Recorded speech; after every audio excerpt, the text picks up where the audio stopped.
Hello friends, this is Radha and welcome back to our channel Rama at the rate study.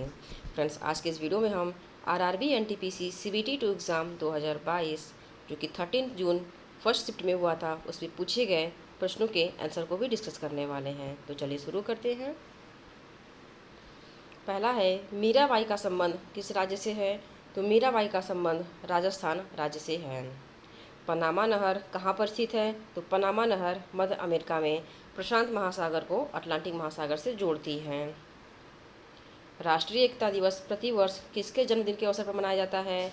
तो सरदार वल्लभ भाई पटेल के जन्मदिन के अवसर पर राष्ट्रीय एकता दिवस 31 अक्टूबर को मनाया जाता है। 31 अक्टूबर को राष्ट्रीय एकता दिवस मनाया जाता है। राज्य के नीति निर्देशक सिद्धांतों को कौन लागू कर सकता है? तो संसद कर सकता है। भारत के संविधान के भाग 4 में राज्य के नीति निर्देशक तत्व हैं और अनुच्छेद 36 से 51 में इसके भारत का जो संविधान है इनमें नीति निर्देशक सिद्धांत जो आते हैं वे भाग 4 के अंतर्गत आते हैं और अनुच्छेद 36 से 51 के अंतर्गत आते हैं। 2019 से 2021 वर्ल्ड टेस्ट चैंपियनशिप में 71 विकेट लेने वाले गेंदबाज कौन हैं? तो ये रविचंद्रन अश्विन हैं। 2020-21 लगातार 2 बार सर्वश्रेष्ठ फीफा पुरस्कार खिलाड़ी का अवार्ड किसे मिला है? तो ये रॉबर्ट लेवेंडोस्की को मिला है और 2022 में भी इन्हें ही दिया गया है। कौन सा पुरस्कार? तो फीफा पुरुष पुरस्कार। यूएई की पहली महिला अंतरिक्ष यात्री कौन होंगी? तो यूएई की पहली महिला अंतरिक्ष यात्री नौरा अल मतरोशी होंगी। उच्च न्यायालय के किस अनुच्छेद के तहत रीट जारी किए जा सकते हैं? रीट तो अनुच्छेद 226 के तहत उच्च न्यायालय में रीट जारी कर सकते हैं और सर्वोच्च न्यायालय में अनुच्छेद 32 के तहत रीट जारी कर सकते हैं। चेरी ब्लॉसम फेस्टिवल कहाँ मनाया जाता है? तो cherry blossom festival Meghalaya Shillong में मनाया जाता है। गंगा ब्रह्मपुत्र क्षेत्र के पास कौन सा बंदरगाह है? तो गंगा ब्रह्मपुत्र क्षेत्र के पास कोलकाता बंदरगाह है। व्यक्तिगत सिद्धांत या हड़प नीति कौन लाया था? तो ये व्यक्तिगत सिद्धांत या हड़प नीति लॉर्ड डलहौजी लाए थे। रक्षा बजट को लोकसभा में किसने पेश किया था? तो रक्षा बजट को लोकसभा में राजनाथ सिंह ने पेश किया था। लॉर्ड डलहौजी का शासनकाल कब से कब तक रहा? तो लॉर्ड डलहौजी का शासनकाल 1848 से 1856 तक रहा। SRM और DRAM किस प्रकार की मेमोरी है? तो ये रैम प्रकार की मेमोरी है। सबसे बड़ा स्लम एरिया कौन सा है? तो सबसे बड़ा स्लम एरिया धारावी है जो कि मुंबई में है।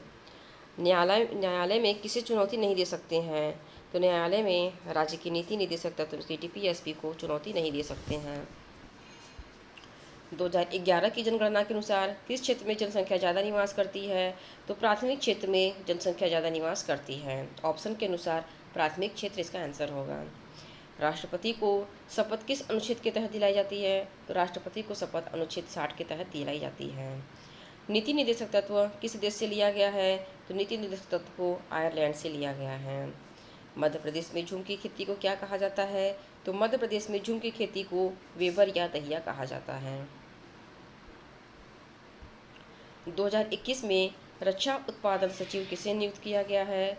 तो 2021 में रक्षा उत्पादन सचिव डॉक्टर अजय कुमार को नियुक्त किया गया है। इनमें से कौन सा SI मात्रक नहीं है? तो ऑप्शन के अनुसार कैलोरी इसका आंसर होगा। कैलोरी SI का मात्रक नहीं है। किस कोशिकांग को आत्महत्या की थैली कहा जाता है? तो लाइसोसोम को आत्महत्या की थैली कहा जाता है। कालिदास का उपन्यास मेघदूत किस भाषा में लिखा गया है? तो कालिदास का उपन्यास मेघदूत संस्कृत भाषा में लिखा गया है। कौन सी पुस्तक कालिदास द्वारा नहीं लिखी गई है? कुमार संभव, मेघदूत या नीतिशरा?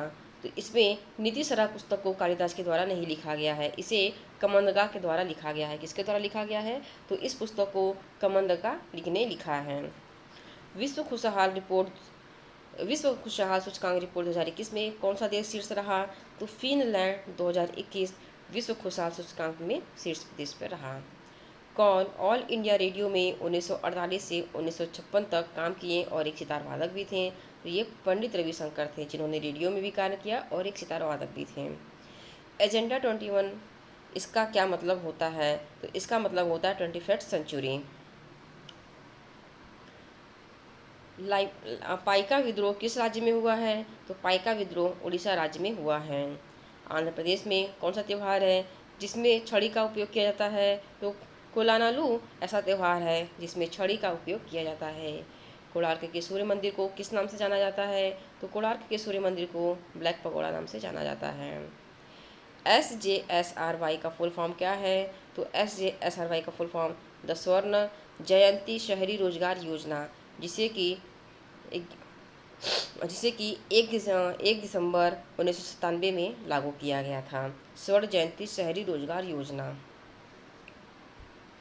शिक्षा के अधिकार में कितने वर्ष के बच्चों को रखा गया है? तो शिक्षा के अधिकार में 6 से 14 वर्ष के बच्चों को रखा गया है। व्यक्तिगत सिद्धांत किससे संबंधित है? तो ये लॉर्ड डलहौजी से संबंधित है और इनका कार्यकाल 1848 से 1856 तक था।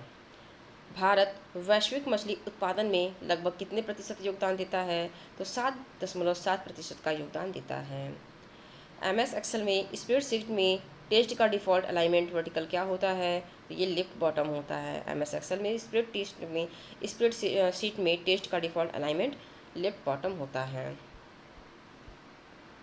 सुमात्रा, बोर्नियो और जावा किस देश का हिस्सा है? तो सुमात्रा, बोर्नियो और जावा इंडोनेशिया देश के हिस्सा हैं। गूदेदार पौधा में क्या नहीं होता है? तो गूदेदार पौधा में जलाथक नहीं होता है। उत्तर भारत में शीतकालीन वर्षा का कारण क्या है? तो उत्तर भारत में शीतकालीन वर्षा का कारण पश्चिमी विक्षोभ है।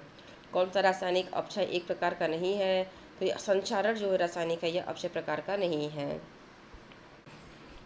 असम के शास्त्रीय नृत्य को सम्मानित करते हुए केरल का गोपीनाथ देसिया नाट्य पुरस्कार किसे दिया गया है? तो ये पुरस्कार इंदिरा पीपी वोरा को दिया गया है। फ्रेंड्स, ये रहे ये क्वेश्चंस जो कि आपके NTPC एग्ज़ाम में पूछे गए हैं। आप इनके इस बेस के तैयार पे आगे आने वाले एग्ज़ाम की तैयारी कर सकते हैं। मिलते हैं अगले वीडियो में एक नए टॉपिक के साथ। Thank you.